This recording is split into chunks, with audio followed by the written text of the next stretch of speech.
Señores, no los canso más, pero fíjense lo que voy a hacer.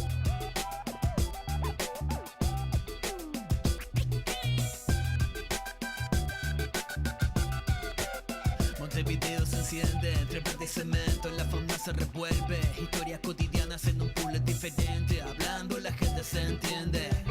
Todo lo mejor que... Muy buenas tardes, espero estén muy bien, les doy la bienvenida a Mirá Montevideo y hoy es 1 de septiembre, hoy se cumplen 82 años del comienzo de la Segunda Guerra Mundial, una guerra devastadora, o sea, la peor de la historia hasta ahora. Entre 50 y 70 millones de personas murieron en esa guerra. Bueno, en el segundo bloque vamos a estar conversando con el historiador, perdón, estoy furciando, con el historiador Gabriel Chirichi, justamente sobre cómo influyó la Segunda Guerra Mundial en nuestro país y en nuestra ciudad también, digamos. Vamos a traer las consecuencias de esta Segunda Guerra a nuestra ciudad. Y bueno, y también hoy tenemos una cosa preciosa que es un informe que trae Jorge Temponi sobre la poeta uruguaya Amanda Berenguer. Recuerden que estamos en el año del centenario del nacimiento de la poeta de la generación del 45, Amanda Berenguer, una de las tres más importantes, ¿no? Junto con Ida Vitale e Idea Vilariño. Así que Jorge Temponi va a traer, digamos, el primer capítulo de este informe sobre la poeta. Y bueno, y como siempre, Morena Ferreira anda en algún lugar de Montevideo y ya le doy las buenas tardes. Muy buenas tardes, More, ¿cómo estás? Muy buenas tardes, Noé, muy bien. ¿Y vos? Muy bien, muy bien. Qué impresionante ahí la Me gente alegro con la mucho. lluvia y Acá- todo, no se suspenden las ollas populares. Sí, acá se trabaja y se trabaja desde ya hace bastante tiempo, varios días, para alimentar a vecinos y vecinas que lo necesitan. Estamos en el cerro, en pasaje Joaquín Martori 9990, acá cerca del estadio Luis Trócoli, pero bueno, un poco cruzando. Y bueno, acá estoy con a la compañera que ven acá, es Fabiana, que está cocinando. Y Fabiana, ¿cómo estás? Hola, ¿cómo estás? Buenas tardes. Bueno, contame desde cuándo están acá cocinando y desde cuándo empezaron con esta olla. Empezamos el 27 de abril del año pasado, ¿verdad? Desde que empezó la pandemia andamos con esto. Empezamos con la merienda, después terminamos con la olla. ¿Y cuántos días a la semana? Mira, la olla son miércoles y viernes, a las 6 de la tarde se reparte. Después lunes, martes y jueves a las 4 de la tarde la merienda. ¿Qué es lo que sirven de comer? Y por lo general guiso. Estamos dando guiso, tuco. Sí, hemos hecho milanesa. Eso es lo que hemos dado de cenar, más bien. Sí. Y Fátima, ¿cómo estás? ¿Qué tal? ¿Cómo estás? Contame, ¿desde cuándo estás acá vos también? ¿Empezaron las dos juntas a cocinar acá? Yo un poquito más adelante me uní, digamos, pero sí, desde el año pasado, cuando arrancó la pandemia, arrancamos. Arrancaron ellas y al poquito tiempo. ¿Cómo ha sido desde que empezaron? ¿Ha cambiado algo? Ahora sabemos que está un poco mejor todo este tema de la pandemia. ¿Hay menos personas ahora o no? ¿Cómo es eso? No, en realidad se va sumando, la gente se va sumando. Porque obviamente que no hay trabajo y bueno, la gente se tiene que rebuscar y recorre todas las ollas para buscar su platito de comida para sus hijos, para ellos, ¿verdad? Esta pandemia dejó como prueba que en los momentos difíciles también las brechas se agrandan, ¿no? Y los que tienen menos tienen aún menos todavía. Ustedes acá estamos, ¿cuál es el nombre de la olla? Olla y merendero Trócoli. Ahí está. Y acá están en construcción, están en cualquier momento van a poder llegar a tener el merendero y va a ser un merendero, ¿verdad? Sí, el logro es hacer un merendero. Obviamente estamos en construcción, sí. Estamos medios ahí porque nos faltan las ventanas, nos faltan las puertas, techo. Entonces, bueno, andamos medios parados ahí. Pero es lo que nos está faltando para poder cerrar el merendero. Tenemos un propósito también de traer maestra particular para niños y para adultos, porque acá en la olla tengo muchas personas que que necesitan estudiar, no saber leer, no saber escribir. Entonces, bueno, el propósito lo tenemos. ¿Cómo podemos comunicarnos con ustedes para apoyar en lo que se pueda? El teléfono de Fabiana es 095-599303. Bien, ¿y qué cosas están precisando? Por si hay algún vecino o vecina mirando por ahí y quiere arrimarse a colaborar con algo. Y mira, lo que estamos necesitando en realidad es un poquito de cada cosa, sería carne, pollo, verduras, fideos, para la merienda, que no tenemos pan a veces, por ejemplo. De todo. Porque ¿cuántos platos por día más o menos están entregando? Estamos entregando casi 300 platos. Un montón y cada vez más, me Y decías. cada vez más, sí. La verdad que se va sumando y bueno, el gobierno no se hace responsable de esto y bueno, los vecinos tenemos que estar al pie, los que podemos obviamente, y gracias a la red también que estamos con ellos ahí en la red de ollas y merenderos de acá del cerro y estamos ahí con ellos y ellos nos dan terrible mano también. La verdad que ahí también hay para colaborar. Hay una placa para donar dinero para extranjeros y eso, tenemos esa placa también. Y bueno, eso, que nos puedan ayudar, buenísimo. Hoy, ¿qué están haciendo de rico acá que veo esta ollita con unas grandes burbujas? Sí, hoy estamos haciendo guisos de lenteja con pollo, fideos, verdura. Y bueno, acá tenemos algo de eso. ¿Algo más que me quieras comentar vos, Fátima, de bueno, tu experiencia acá? ¿Cómo te ha resultado todo este tiempo de trabajar acá? divino, la verdad que poder ayudar así, colaborar, está de más. El tema que a veces uno se preocupa un poco porque tampoco viene mucha gente de repente y como que tenemos que estar como dando menos a uno para poder compensar al otro, para poder darle al otro. Entonces, eso preocupa un poquito también. Por eso que de alguna manera pedimos una colaboración de quien sea, no sé, empresas, gobierno, ni que hablar, para poder ayudar y para que todos se lleven algo, ¿no? Por ejemplo, el Día del Niño se hizo una fiestita muy linda para los niños, hicimos a base de rifas, hacemos postres, cosas así, se rifaban y bueno, y así de a poquito fuimos juntando. Y ahí pudieran ir saliendo adelante, ¿verdad?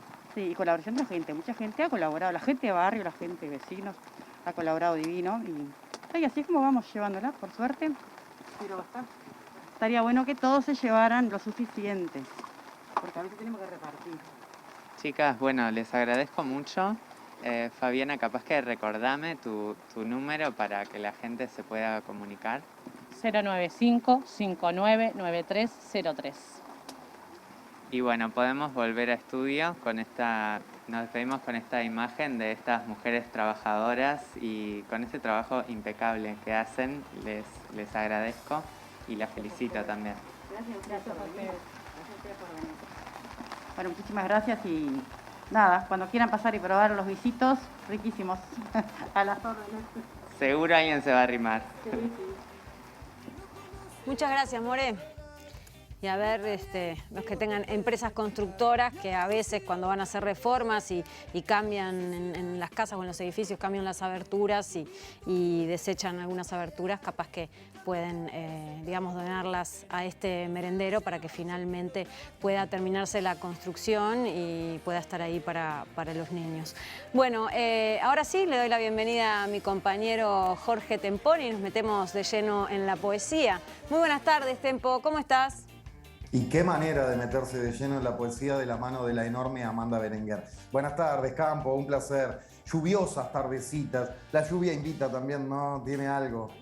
La lluvia que cae sobre Montevideo tiene bastante que ver. Montevideo es lo que nos compete, pero quiero decir, en cualquier ciudad o rincón del mundo, la lluvia tiene algo de poético, o por lo menos nos brinda un contexto para que hoy sea ideal ponernos a charlar. En la primera de dos partes, Noé, vale la pena aclarar eso de movida, porque mañana sigue este tema. Son dos charlas, dos partes para un solo recuerdo. El recuerdo de la enorme poeta uruguaya Amanda Berenguer, como bien decías, se cumplen 100 años en este 2021 de su nacimiento, porque nació el 24 de junio de 1921, Noé. Y con formó, además de ser una poeta muy destacada por la calidad de sus versos, por haber sido parte de esa generación del 45, como decías, en donde estuvo también, ha sido parte Ida Vitale, Idea Vilariño, Carlos Maggi, Ángel Rama, Mario Benedetti y muchísimos otros. Bueno, dentro de esos muchísimos otros está José Pedro Díaz, que fue escritor, docente de literatura y su esposo, y el papá de su hijo, Álvaro Díaz Berenguer, con quien justamente conversaremos mañana a propósito de su madre y su obra. La charla de hoy será con Alicia Torres, que es crítica literaria, también es docente y fue su amiga, mucho menor por supuesto que Amanda, pero fue su amiga y compartió muchas tardes de té en la misma cocina donde Amanda escribía su poesía. Y esto de José Pedro Díaz, ¿no? Me parece que vale la pena aclarar en tiempos en donde por motivos absolutamente claros e indiscutibles el feminismo tiene muchísima fuerza y se busca que se valore, o se reivindica más que se busca, que se valore a la mujer, a las mujeres por su propia obra independientemente y no a la sombra de ningún hombre. Esto no es sombra, esto es equipo. Hablar de Amanda Berenguer es hablar de José Pedro Díaz, como a la inversa sería exactamente lo mismo. Hablar de José Pedro Díaz sería también hablar de Amanda Berenguer, porque fueron un equipo vital y literario. Tenían dos estilos muy distintos, profundizaremos mañana en eso con Álvaro, su hijo. José Pedro como mucho más de revisar, más exigente en el detalle, pero no por eso Amanda era descuidada. Amanda lo que era más lanzada, más intuitiva en su arte y fue una eterna experimentadora. Pero bueno, pongámonos a hablar con Alicia Torres, metámonos en materia con esta gran crítica uruguaya, hablando sobre la obra y la vida de quien fue su amiga y una enorme poeta, Amanda Berenguer.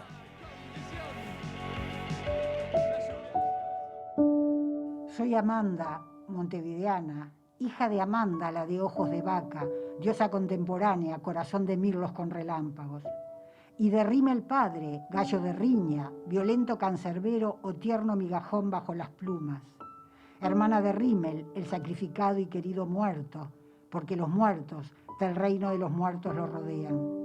Soy Amanda, mujer de José Pedro, seguro como un cedro encrestado, poderoso como la montaña, necesario y distante como el río que nos da de beber. Soy Amanda, madre de Álvaro, ansioso velero ardiente, fruto de la unión de este árbol encendido con mi escuadra de navíos derivantes. Soy Amanda, y voy hacia Amanda sin destino, apátrida, perseguida por un tábano dorado en medio de la púrpura de un empecinado y continuo asesinato de Amanda. Antes de meternos en la obra y en tu visión experta, ¿cómo fue tu relación humana con Amanda? Mira, Amanda era un ser adorable, muy querible, y era muy dada, digamos, con los jóvenes, le encantaba la relación con los jóvenes. Y yo conocía también a José Pedro Díaz porque él había sido profesor en el IPA y en Facultad de Humanidades, hasta que en la dictadura lo destituyeron y después retomó la facultad luego de recuperada la democracia. Y con Amanda, ¿cómo nos conocimos? Yo, la verdad que no recuerdo, sé que fue en los 80, de alguna manera yo caí en su casa, de alguna manera nos seguimos viendo y de alguna manera hicimos una gran amistad porque ella era, como ella no es que saliera demasiado, estaba mucho en su casa, salía por supuesto, pero digo, el que salía era José Pedro, que iba a trabajar, que venía, que trabajaba. Ella nunca trabajó fuera de la casa, pero hacía todas las tareas de la casa, por supuesto. Y bueno, y después era muy fácil seguir la amistad con ella porque era, ya te digo, un ser entrañable, que le gustaba que le contaran todo lo que tenía que ver con la literatura, con la poesía, pero también de tu vida, ¿no?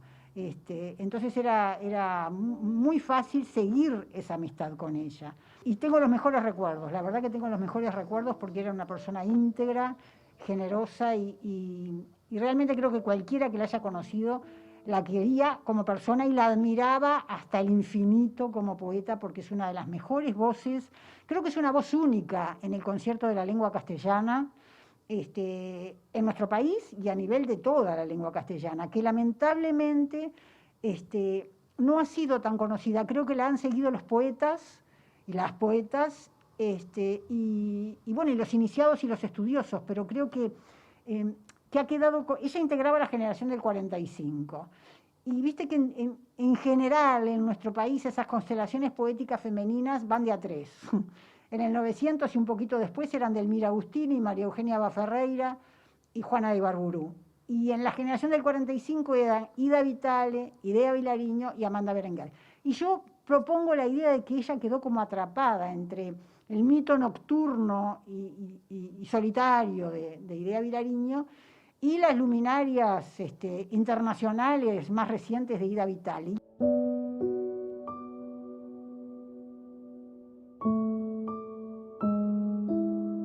Y ella, que era una ama de casa, que no fue como estas dos que estoy nombrando, las tres inmensas creadoras, pero que no fue ni crítica literaria, ni docente, ni escribió en las revistas, ni escribió en la prensa, más allá de algún texto mínimo que alguna vez pudo escribir, pero que no tenía esa exposición, digamos, como tenían las otras dos, Ida e Idea. Creo que también por eso su poesía ha quedado un poco más oculta, y me alegra muchísimo que en este centenario que se está celebrando y que se están haciendo tantas actividades, tantos homenajes, tantas notas, tantas reedición de libros, que eso es muy importante, porque los libros desaparecen, y si los libros desaparecen no los leen, y si los libros no los lee nadie, el autor no existe. Y ahora se reeditó, por suerte, un libro que tiene 3 libros de Amanda, lo acaba de reeditar Estuario y se puede conseguir. Creo que es el mejor momento esto, de ponerla sobre la mesa nuevamente y de leerla, que eso es lo que hay que hacer. Es una voz múltiple. Ella, en sus 20 y pico de libros, en cada uno, digamos que trata el fenómeno poético desde un lugar distinto.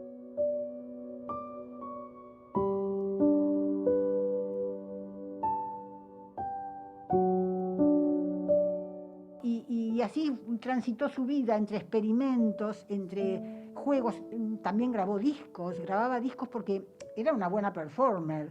Ella leía, como todos los poetas les encanta leer ante el público, y ella leía y decía: cada vez que yo leo, digo, grito un poema, distorsiono la voz, muevo las vocales, las palabras agudas, todo lo que sea, cada vez el poema es otro. ¿Dónde estará tu gesto, Manuel Flores, el aire altivo y dulce de tu cara, cuando mueran los álamos que vemos, cuando el gesto de todo se confunda y un olvido de cal dejen los huesos? También tú, Ángel Rama, ¿estarás ciego? También tu pecho, aquí de brasa ardiente, ¿tendrá su corazón de sombra dura? ¿Dónde estarás, amigo, cuando suban los cardos por las ruinas de mi casa? ¿Seguirás, Maggi, hundiendo tu ternura por entre agudos pliegues de palabras, cuando en la boca guardes tierra impura?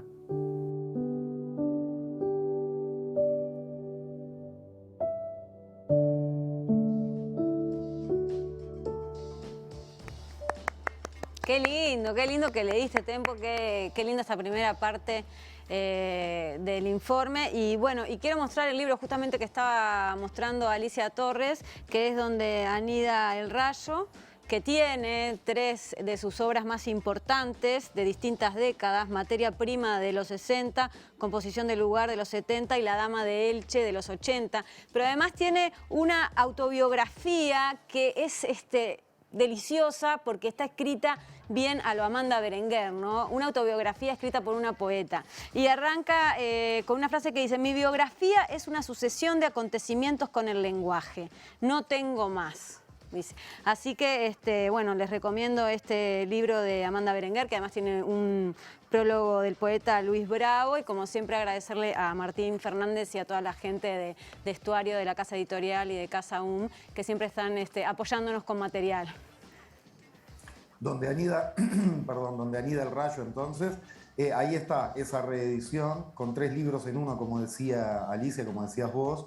Y justamente, Alicia, hablando de 3 libros en uno, podríamos decir que hay muchísimas Amandas en una.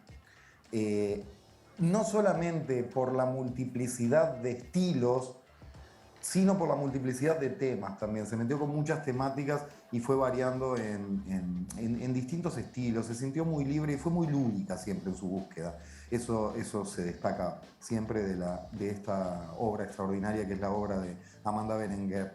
Y Alicia Torres nos decía además, a propósito de no solo de su capacidad lúdica como poeta, sino de su apertura mental como artista y como persona, que habiendo nacido en 1921, allá por los 80, gustaba muchísimo Amanda de la obra de Madonna y Michael Jackson, por ejemplo, ¿no? En una cuestión de estar permanentemente abierta al arte y a sus nuevas tendencias.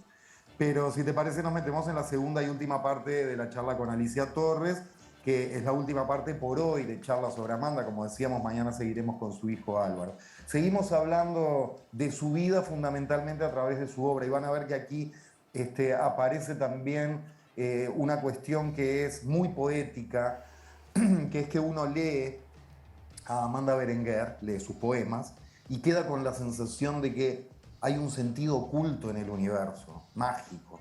Vamos allá.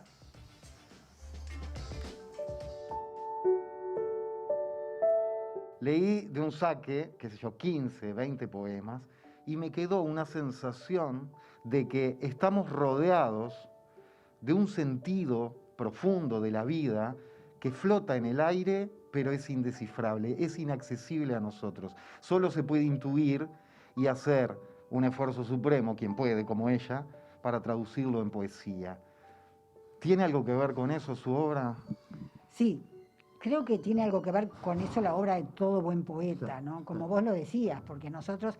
Lo que pasa es que la poesía es muy difícil de explicar. Vos, digo, lo hablo como docente, a los alumnos un cuento, se los podés, digamos, comunicar de otra manera, o ellos van a llegar quizás... Parafrasear. Claro, pero ¿cómo explicás un poema? Cuando además todos son imágenes poéticas, o sea, el lenguaje literal explota de alguna manera y es un símbolo detrás de otro, un símbolo detrás de otro. Lo que sí tenía Amanda, y tienen otros poetas, por supuesto, es que todo ese mundo que vos decías quizás inteligible, ella lo va alternando con momentos que lo traen a tierra. Puede estar hablando, por ejemplo, de figuras mitológicas, ¿no? Como la esfinge, aquella esfinge que tuvo los encontronazos con Edipo Rey, con esa misma, y después dice, bueno, esa esfinge, y habla de Grecia, y habla de toda la antigüedad griega, después dice, y la esfinge también está echada en la puerta de casa, y tengo que saltar sobre ella para salir.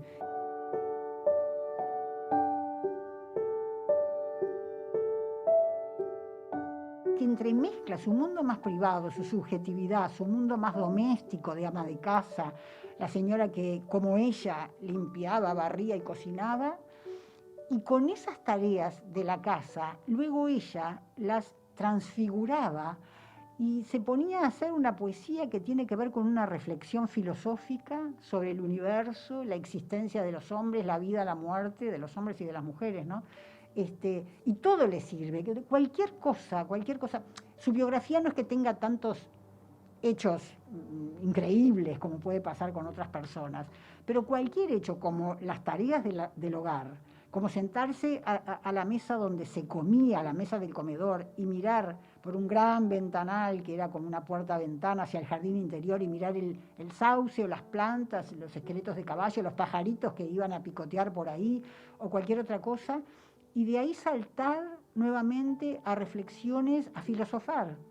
Pero entonces, si a vos te filosofan, por decirlo así, desde esos lugares íntimos, domésticos y accesibles, quizás sea mucho más, por un lado, maravilloso, y por otro lado, que puedas adentrarte con mayor facilidad, que cualquiera pueda adentrarse a su poesía con otras perspectivas. Y es increíble, y acá me tomo el atrevimiento de tirar una hipótesis, cómo esa poesía escrita en la mesa de la cocina termina transmitiéndonos entre líneas que lo más cotidiano puede ser épico o lo más épico puede ser nada. Exacto, tal como lo dijiste, no tengo nada que agregar porque lo dijiste muy bien, pero además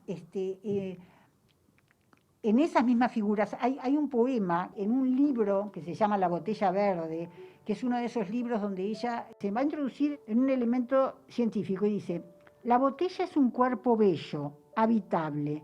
Viviré en su living, en su comedor, en su cocina, utilizaré su baño y su pequeño jardín a lo largo de este libro. Y compartiré con ustedes, mis queridos y cercanos lectores del siglo XXI, esta experiencia vital, más común a todos de lo que parece, porque aquí se encuentran situados el hogar y sus límites, el quehacer y la sofocación, la invención y la angustia, el viento que arranca las hojas afuera y el oxígeno que exigen los íntimos pulmones.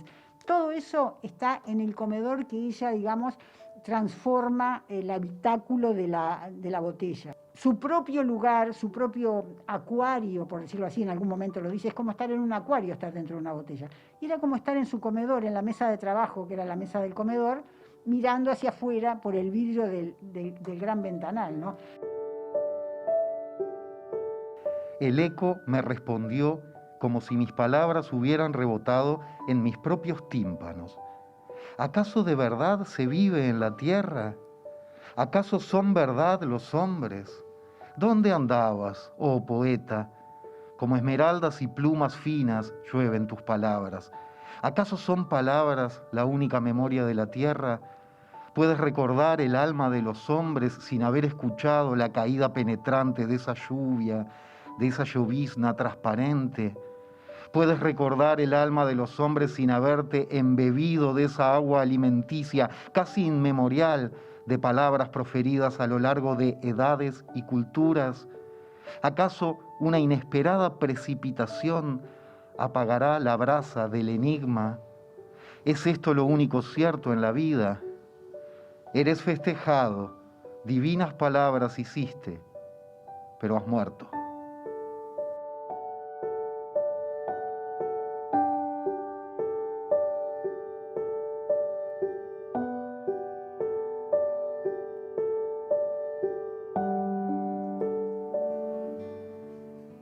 Hermoso primer capítulo sobre Amanda Berenguer, Tempo. Impresionante. Y sí, como que con su poesía por delante, la charla con Alicia, fluyen un montón de emociones y de ideas interesantes a propósito de la vida. Ya tengo ganas de que sea mañana para ver la charla que tuviste con su hijo, con Álvaro. Dos cuestiones. Una, invitarlos a volver mañana, en donde incluso vamos a oír, porque hoy recitaba Alicia, recitaba yo. Mañana también vamos a tener a Amanda por Amanda en esos experimentos sonoros que hacía de lecturas. Podríamos decir, te iba a decir, hoy podríamos decir multilocas. Bueno, hace 20 años podríamos decir multilocas, cuando nosotros éramos jóvenes, que estaba de moda el término. En esa libertad de Amanda. Pero ante todo y sobre todo, invitarlos a leerla. Ahí está Donde anida el rayo, editado, reedición de Estuario, reciente. Pero además en internet, buscando poemas de Amanda Berenguer, uno encuentra unos cuantos y se sumerge de la mejor manera en las sensaciones que ella propone, que es a través de la lectura de su obra. Y ella también experimentó en la poesía cinética, que es muy interesante, la poesía visual. Totalmente. Y también experimentó en artes plásticas, así como José Pedro Díaz era un tipo de una manualidad increíble que construyó un barco con sus propias manos. Tomen esto como escenas del próximo capítulo, que será mañana en la charla con Álvaro Díaz Berenguer y con un ramillete más de versos de la poeta. Divino. Muchas gracias, Tempo. A vos, beso. Por favor. Bueno, y como estamos en literatura, para la gente que no se enteró, me gustaría contarles que ayer falleció la escritora uruguaya Susana Cabrera, que se dedicó sobre todo a la novela. Ella fue novelista y sobre todo se basó bastante en hechos históricos, por más que hacía ficción. Bueno, una de sus novelas más conocidas es Las esclavas del Rincón. Después en el 2002 ganó el premio Bartolomé Hidalgo como revelación. En el 2005 fue finalista. Nació en Montevideo, pero se radicó en Tacuarembó. Y además era profesora de filosofía y psicología, y recién cuando se retiró fue que empezó a escribir y que se hizo muy reconocida en nuestro país. Así que bueno, buen viaje para Susana Cabrera y gracias por lo que nos has dejado. Y nos vamos a una pausa y volvemos en el segundo bloque. Vamos a estar conversando con el historiador Gabriel Chirichi sobre cómo, digamos, las consecuencias de la Segunda Guerra Mundial en nuestra ciudad y en nuestro país. Gracias. Se busca y encuentra de forma diversa, la memoria conecta, nutriendo espacio, la vida se genera, habilitala, no te...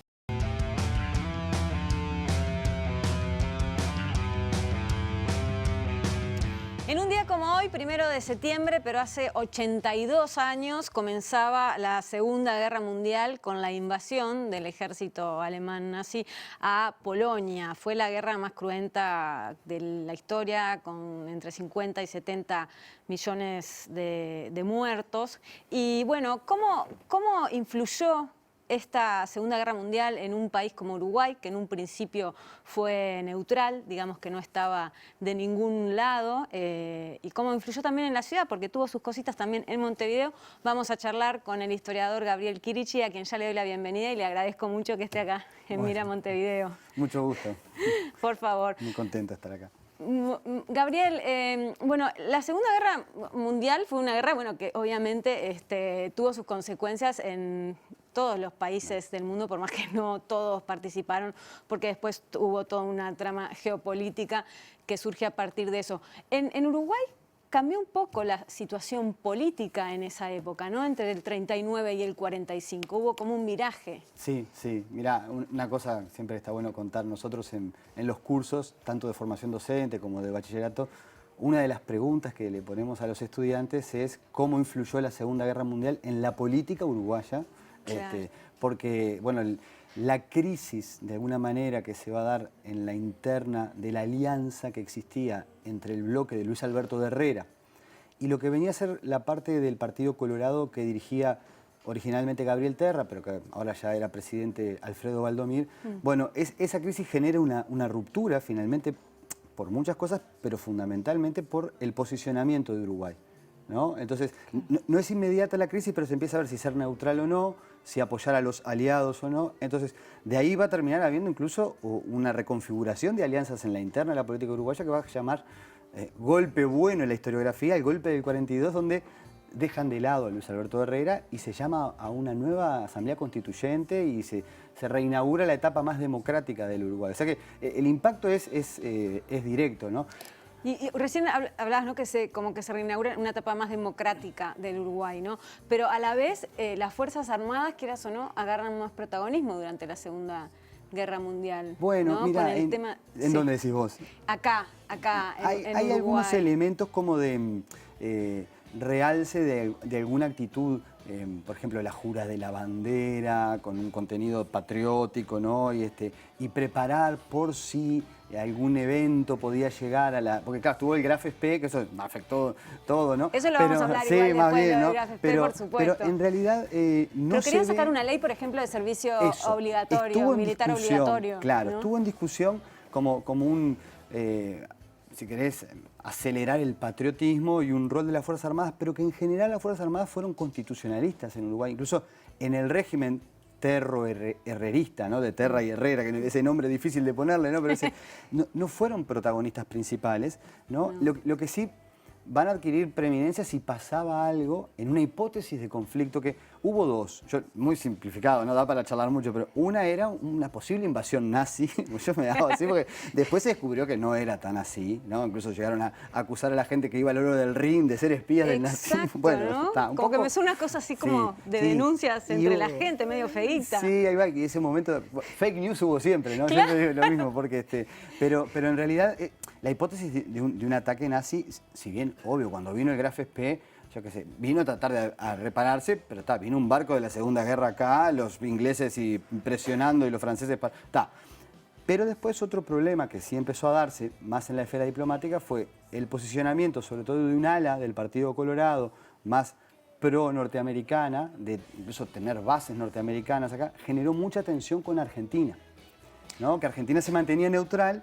Entonces, esa hipótesis de alguna manera había que tener, entre comillas, ¿no? Bien preparado al ejército por las dudas y terminó en una cosa muy rara. Pero ahí también vino el golpe de Estado en Argentina. Claro, en Argentina es en el 43, Sí. pero es otra movida en Argentina, ¿no? Es una logia de coroneles, el GO, ¿no? Que son coroneles más de extracción nacionalista, anti-británica, ¿no? Y muy como neutralistas, ¿no? En cambio, el golpe bueno en Uruguay, buena le dice la historiografía, ¿no? Ningún golpe es bueno en sí mismo, ¿no? Pero rompe con la Constitución del 34, que había sido instaurada a través del golpe de Terra, entonces muchos decían que era ilegítima, y llama una constituyente plenamente democrática. Entonces por eso se le dice, y ahí queda en el gobierno, un ratito Valdomir, pero va a venir a Mésaga y el régimen, lo que llamamos, empieza el neovallismo, ¿no? Y hay democracia. En cambio en Argentina hay un régimen militar, nacionalista, neutralista, y que todavía ve como en Uruguay hubo un coqueteo de tener bases norteamericanas.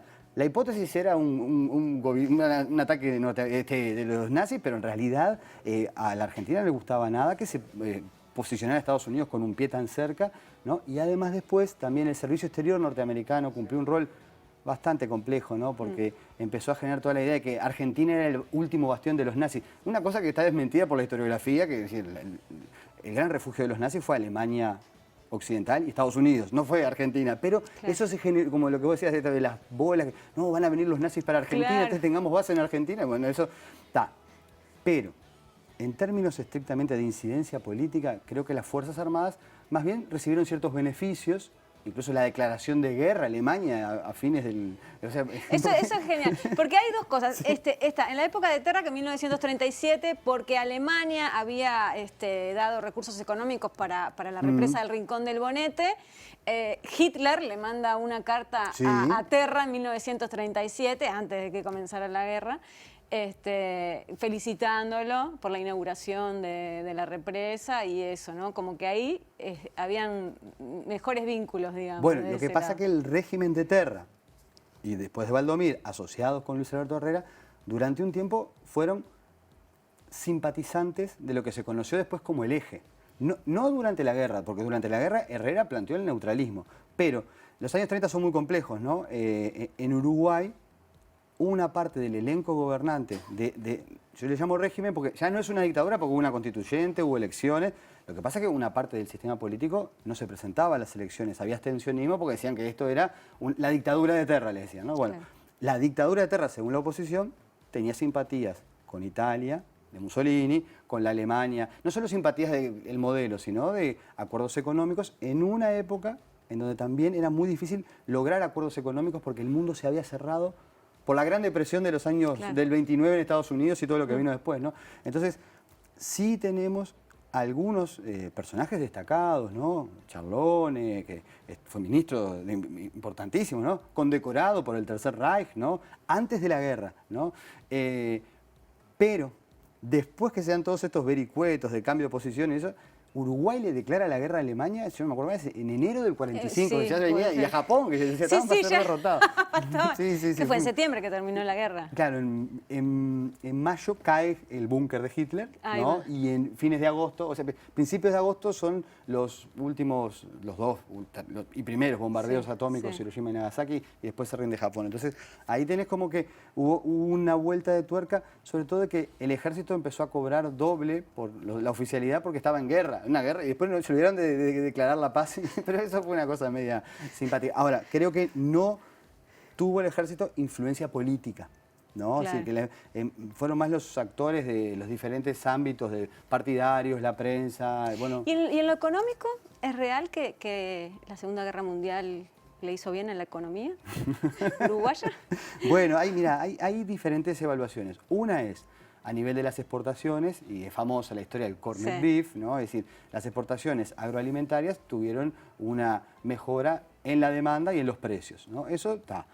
Pero la guerra también significa un recorte de las posibilidades de acceder a créditos internacionales, porque es decir, las finanzas del mundo están volcadas a la guerra, pero también a que lleguen recursos, ¿no? Entonces, lo que se observa tanto en la Primera como en la Segunda Guerra es una disminución de la actividad interna. Hay trabajos muy buenos, de Luis Bértola, de Magdalena Bertino, que han medido el PBI y durante la guerra no se observa una mejora de la economía en su conjunto, ¿no? Porque podés exportar muy bien, pero si y además pensemos que ya la economía de los fines 30, 40 ya tenía un proceso incipiente de industrialización, precisabas insumos, precisabas petróleo, ¿no? Y eso no se abarató. Entonces, recién se va a empezar a recuperar la economía a partir del año 43. ¿No? Así que hay como un bajón ahí del PBI, buenas exportaciones, pero la actividad interna no está del todo bien. ¿Y habían algunas restricciones acá para Montevideo? En algunos casos, ¿no? Porque también hay, esto tiene que ver con el Estado ya era un poco más intervencionista, había productos que como no llegaban lo que la demanda, o sea, esta cuestión que se ha trabajado mucho, ¿no? Nuestras importaciones muchas veces son inelásticas, o sea, el país se acostumbra a consumir determinado tipo de bienes periódicamente, pero los importa. Cuando hay una dificultad en el mercado mundial hay que restringir, bueno, pueden consumir tanto, hay que verificar que lo mínimo se pueda dar porque, claro, el país tiene dificultades en ese sentido. Por eso hay la imagen de que las guerras nos favorecieron, es parcial, porque por otro lado, también... No deseemos guerras en el mundo, por eso favor. yo creo no deseemos guerras en el mundo porque no es tan así que nos favorecía. Y además que... No, porque puede haber algún beneficio para un sector. Pero incluso llegó a pasar que Inglaterra, que era el principal mercado del mundo hasta esa época, ¿no? Ya Inglaterra estaba en su ocaso, no le podía pagar a Uruguay lo que... O sea, quedó endeudada Inglaterra con nosotros. Uno puede mirar para atrás y, está, ¿no? Decir, bueno, no, Inglaterra... Claro, pero... No. ¿Alguna vez sucedió? Sucedió, ¿no? Hay un libro muy lindo de Benjamín Nahum, yo lo recomiendo, que se llama Cuando fuimos ricos. Porque eso terminó, al final de la guerra, en un saldo favorable de la balanza comercial. Incluso, y la balanza de pagos, teníamos crédito a favor. Pero nos tenían que pagar. O sea, bueno, vos un tiempo porque claro, fue muy buena la exportación alimentaria. Pero otros rubros todavía no se habían desarrollado. Y pensemos una cosa, ¿no? Yo siempre lo cuento, en el año 43, que es cuando empieza a recuperarse la economía, es cuando se vota la ley de consejo de salarios.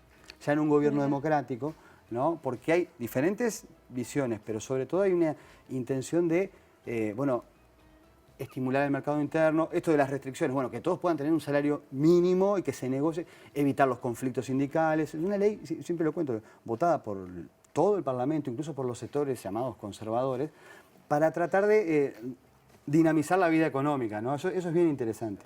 Bien. Y bueno, y está la historia esa de los cuentos, ¿no? De nuestros abuelos del Graf Spee, sí. Que hablamos hace un ratito, que en realidad al final... ¿Ahí es cuando deja de ser neutral Uruguay? No. Porque esto es un debate, ¿no? Bueno, no, sí, creo que sí. Lo que pasa es esto. ¿Qué tema, no? Para reducirlo, el Graf Spee viene averiado, pero parece que no tanto. O sea, hay todo un debate si precisaba repararse. Lo que pasa es que él se peleó con 3 barcos como a 300 kilómetros Punta del Este y, bueno, la macañó, parece el capitán del... Bueno, y se viene para acá. Lo que no quieren dejarle es que se repare sobre todo los británicos, claro, que ya hay tienen una presión. En el horizonte están los barcos ellos esperando que salga de vuelta y lo van a bajar. Y la Convención Internacional suponía que un país neutral podía darle hasta 72 horas para quedarse. Y Alemania presiona para que se deje más, ya que éramos tan amigos, que Hitler había mandado uno. Y ahí el canciller Alberto Guani dice, no, ustedes tienen 72 horas, se pueden ir, ¿no? Y empieza a haber sospechas, si no están arreglando por abajo, no sé qué. Y lo que es consciente después el capitán alemán es que si sale, lo agarran los 3 barcos ingleses, entonces prefiere alejarlo un poco y hundirlo, ¿no? Y en definitiva, Uruguay se comporta de manera neutral, pero un poquito, ¿no? Es decir, termina siendo beneficioso en ese contexto para lo que presionaba sobre todo Inglaterra, con quien también... Y ahí se nota una cosa, ¿no? Que vuelvo a lo que hablamos al principio. También en la política interna empieza a perfilarse un sector de la diplomacia del gobierno de Valdomir, sobre todo Guani, que hace el canciller, por empezar a inclinar la balanza hacia lo que proponga Inglaterra y los Estados Unidos, con quien tenemos más vínculos comerciales, ¿no? Esto empieza a ser denunciado por algunos sectores del Partido Nacional, porque a poquito tiempo de lo del Graf Spee, que generó mucha expectativa también, porque después, hay imágenes, estas cosas muy lindas y muy fuertes también, ¿no? Sí. Venía de combate, tienen que desembarcar acá 37 muchachos, aparte eran muy jóvenes, que habían muerto en los combates, ¿no? ¿Dónde lo van a enterrar al cementerio del norte? ¿Qué pasa si después, porque viene el pánico, ¿no? Si el Graf Spee apunta con sus cañones a Montevideo, no hubo amenaza de hacer nada contra Montevideo. Pero después, Guani, sobre todo Guani, pero la Cancillería Colorada, negocia con Estados Unidos el primer proyecto de bases norteamericanas acá, que es denunciado por Luis Alberto Herrera, y Eduardo Víctor Aedo hace una interpelación en el Parlamento muy fuerte, tan fuerte que lo cortan. Sí, no las que traen, no se hace. ¿no? Porque era como, porque terminaba la soberanía del territorio en manos de Estados Unidos. Entonces Claro. ahí también siempre ese es un tema, ¿no? Gabriel, ¿cómo te posicionás? Nos tenemos que ir, pero Bueno, da este para tema mucho la guerra, da ¿no? para Sí, sí. mucho, faltó toda la parte social también. Pero bueno, quiero aprovechar para anunciar que este viernes, el viernes 3 de septiembre, a partir de las 20 horas, va a haber una especie de conversatorio, ¿no? Como se dice ahora, mañana, recordando, sí. homenajeando a... ¿Mañana no? Mañana, no, mañana No, es jueves, el viernes, perdón, yo estoy en miércoles. Tengo Sí, mala información. Perdón, el viernes. Recordando al escritor Eduardo Galeano, y Gabriel va a ser el moderador, va a ser por Zoom, que está en la Fundación Trías mira, o Benedetti, lo el canal de hacemos YouTube. conjunto, la Fundación Trías, la Mario Benedetti y la Sociedad de Amigos de Eduardo Galeano. Y está muy lindo, va a ser como, es la fecha, el 3 de septiembre de, Claro. de Eduardo.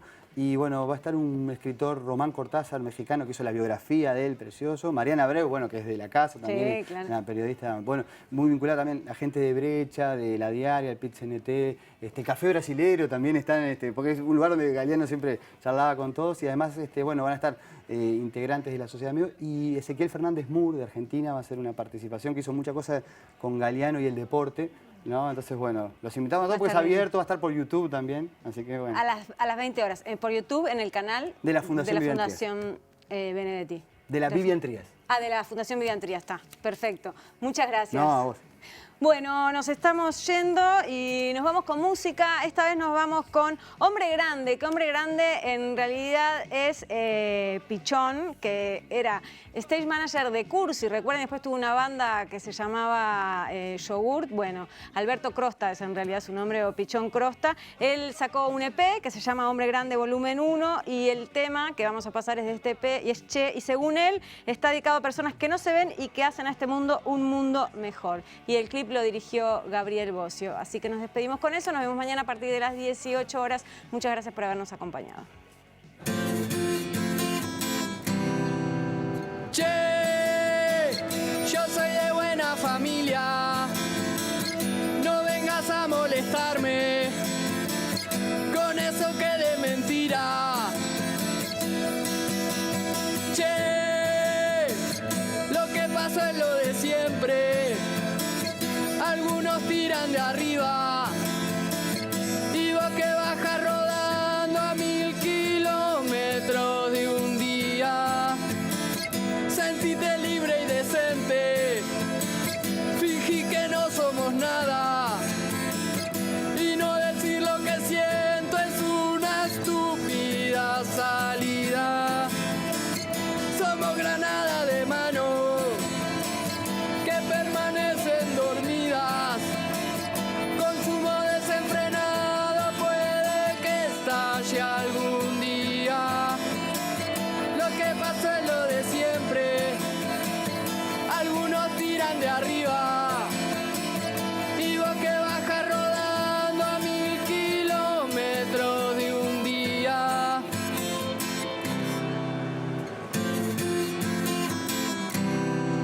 Che, como la bala que mata, permanece dormida, consume y está cargada, puede que estalle algún día. No tengan miedo de nada, solo es el alma que grita, consume y está cargada, puede que estalle algún día. Qué lindo es tener siempre una buena compañía. Che, lo que pasó es lo de siempre. Algunos tiran de arriba y vos que bajas rodando a 1000 kilómetros de un día. Sentite libre y decente.